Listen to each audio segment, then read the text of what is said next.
আওয়াজ করে আমার সাথে সাথে পড়ুন আউযু বিল্লাহি মিনাশ শাইতানির রাজীম বিসমিল্লাহির রহমানির রহিম হুয়াল্লাহুল্লাযী লা ইলাহা ইল্লা হু আলিমুল গায়বি ওয়াশ শাহাদাতি হুয়ার রহমানুর রহিম সুবহানাল্লাহ পড়ে হুয়াল্লাহুল্লাযী লা ইলাহা ইল্লা হু হুয়াল্লাহ তিনি হচ্ছেন আল্লাহ লা ইলাহা ইল্লা হু তিনি ছাড়া কোনো ইলাহ নাই কোনো মা'বুদ নাই আলিমুল গায়বি ওয়াশ শাহাদা তিনি দৃশ্য জগতের জ্ঞানও রাখেন অদৃশ্য জগতের জ্ঞানও রাখেন হুয়ার রহমানুর রহিম তিনি মেহেরবান তিনি দয়ালু সুবহানাল্লাহ পড়ে তাহলে আল্লাহ নিজের পরিচয় প্রথমে দিলেন আল্লাহ দিয়ে তিনি বললেন হু আল্লাহ তিনি হচ্ছেন আল্লাহ আওয়াজ করে বলেন তো তিনি কে আল্লাহ আল্লাহ নামটা ডাকতে আপনাদের কেমন লাগে ভালো লাগে তাহলে আওয়াজ করে আল্লাহরে ডাকেন তো বলেন ইয়া আল্লাহ আওয়াজ তুলে পড়ুন ইয়া আল্লাহ ইয়া আল্লাহ এটা এমন নাম যে নামকে হাজার বছর ধরে হাজার কোটি মানুষ জপেছে ঠিক কি না এটা এমন নাম যে নাম জপলে হৃদয়ের মধ্যে প্রশান্তির হাওয়া বয় ঠিক কি না কি সুন্দর নাম আল্লাহ আল্লাহ বললেন হু আল্লাহ তিনি হচ্ছেন আল্লাহ এটা আল্লাহর জাতি নাম সত্তাগত নাম আসল নাম আমার নাম রাখছে আমার বাবা আপনার নাম রাখছে আপনার দাদা মুস্তাফিজ ভাইয়ের নাম রাখছে ওনার দাদা আল্লাহর নাম রাখছে কে বলেন হ্যাঁ আল্লাহর বাবা দাদা আছে লাম ইয়ালিদ ওয়া লাম ইউলাদ জন্ম দেয়ও নাই জন্ম নেয়ও আল্লাহ বলে যেহেতু জন্ম নেই নাই দেই নাই বাপ নাই দাদা নাই আমার নাম আমি নিজেই রেখে দিয়েছি নামটা কি আল্লাহ আওয়াজ করে বলুন নামটা কি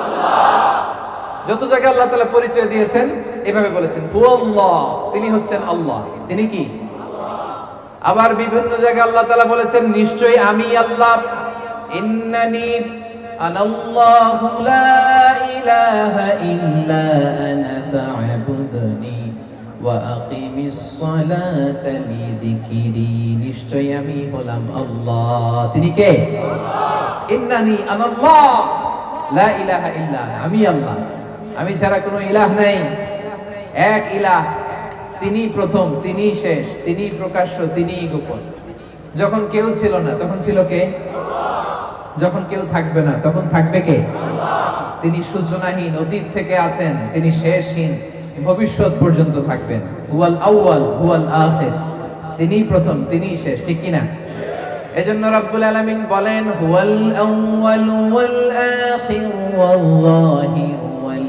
বাতিন ওয়া হুয়া বিকুল্লি শাইইন আলীম আল্লাহ বলেন আমি প্রথম আমি শেষ আমি প্রকাশ্য আমি গোপন আমার আগেও কেউ নাই আমার পরেও কেউ নাই তিনি কে প্রথমে আল্লাহ আল্লাহ শেষেও আল্লাহ আল্লাহ আকাশে আল্লাহ আল্লাহ জমিনে আল্লাহ আল্লাহ পড়েন প্রথমে আল্লাহ আল্লাহ শেষেও আল্লাহ আল্লাহ আকাশে আল্লাহ আল্লাহ জমিনে আল্লাহ আল্লাহ নিখিল জাহান গাই গুণগান তার নামে গাই আমরাও পারি তাআলা হামদে পারি তাআলা সুবহানাল্লাহ পড়েন ওয়াল আউয়াল ওয়াল আখির ওয়াল যাহির ওয়াল বাতিন তিনি প্রথম তিনি শেষ তিনি প্রকাশ্য তিনি গোপন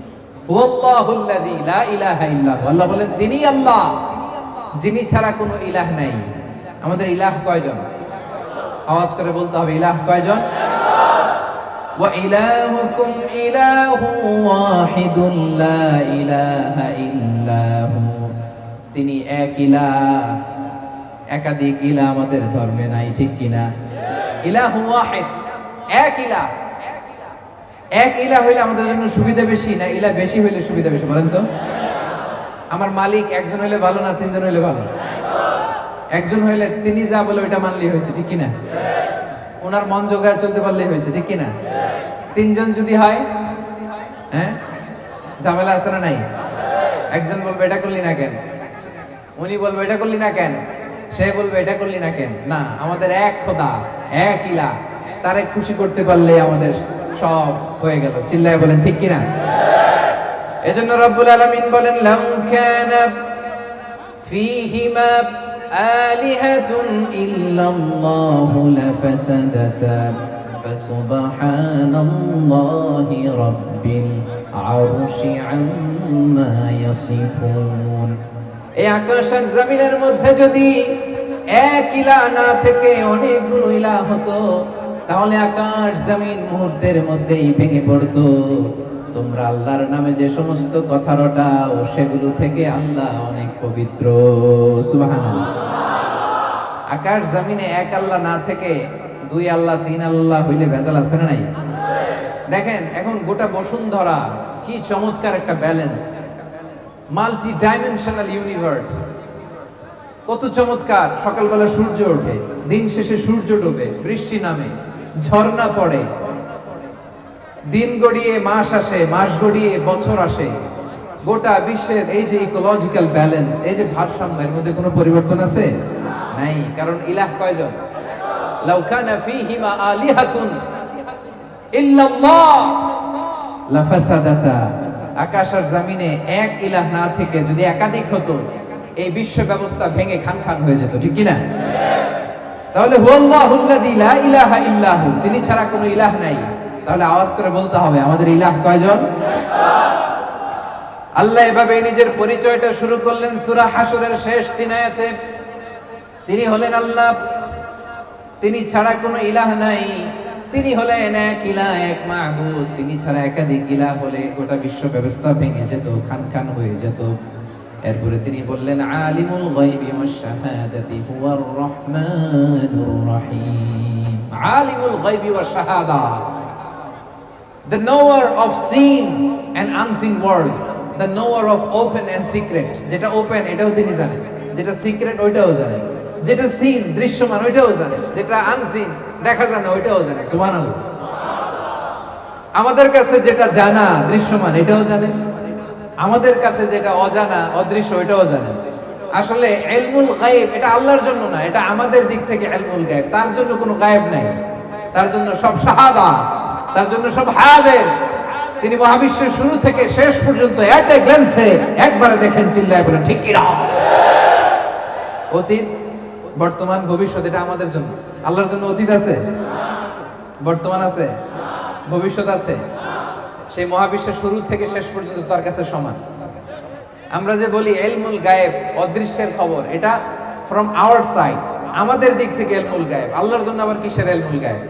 আল্লাহর জন্য কোনো ইলমুল গায়েব নাই। কোরআনে যত জায়গায় ইলমুল গায়েবের কথা আছে, এটা আমাদের দিক থেকে চিন্তা করে বলা হয়েছে, আমরা যাতে বুঝি। কারণ আমাদের কাছে অনেক কিছু অজানা, আমাদের কাছে অনেক কিছু অজানা। আমার পিছনে কি চলতেছে ওইটাই আমি দেখি না। ঠিক কিনা? আপনি আপনার নিজ চোখে আপনার পিঠ দেখছেন? পিঠ কথা বলে না। আয়নার সাহায্য ছাড়া, আয়নার সাহায্য ছাড়া আপনি আপনার পিঠ দেখছেন? হ্যাঁ, দেখেন নাই। কত কিছু আমাদের অজানা। আমি আমার নিজেরাই তো দেখলাম না ঠিক মতো। হ্যাঁ, আয়নার সাহায্য ছাড়া আপনি আপনার চোখ দুইটা দেখছেন? কাতারের ভাইয়েরা উত্তর করেন। আয়নার সাহায্য ছাড়া আপনার, আমার চোখ না, আমার চোখ তো দেখতেছেন, আপনার চোখ আপনি আয়নার সাহায্য ছাড়া দেখেছেন কবু? আয়নার সাহায্য ছাড়া আপনার পিঠ কেমন দেখেছেন কখনো? তার মানে অনেক কিছুই আমাদের অজানা। আল্লাহ তাআলা হচ্ছেন আলিমুল গায়বি ওয়াশ শাহাদা। দৃশ্য জগৎ, অদৃশ্য জগৎ সব তার জানা। সিন, আনসিন, ওপেন, সিক্রেট সব তার জানা। আর এই জানতে তার কোনো মাধ্যমের প্রয়োজন হয় না। চিল্লায় বলেন ঠিক কিনা? আমার আপনার জানার জন্য মাধ্যমের দরকার আছে না নাই? জানতে হলে উস্তাদের পদপৃষ্ঠে বসতে হয়, পায়ের কাছে বসতে হয়, শিখতে হয়। জানতে গুগলে সার্চ করতে হয়। জানতে আরেকজনের সহায়তা লাগে। আল্লাহর জানতে আরেকজনের সহায়তা লাগে? গুগলে সার্চ দেওয়া লাগে? কারো কাছে যাওয়া লাগে? তাহলে আমাদের জানা আল্লাহর জানায় পার্থক্য আছে। আমাদের জানাটা সীমিত, তার জানাটা অসীম। তার জ্ঞানের কোনো শেষ নাই। সবচাইতে বড় জ্ঞানী কে?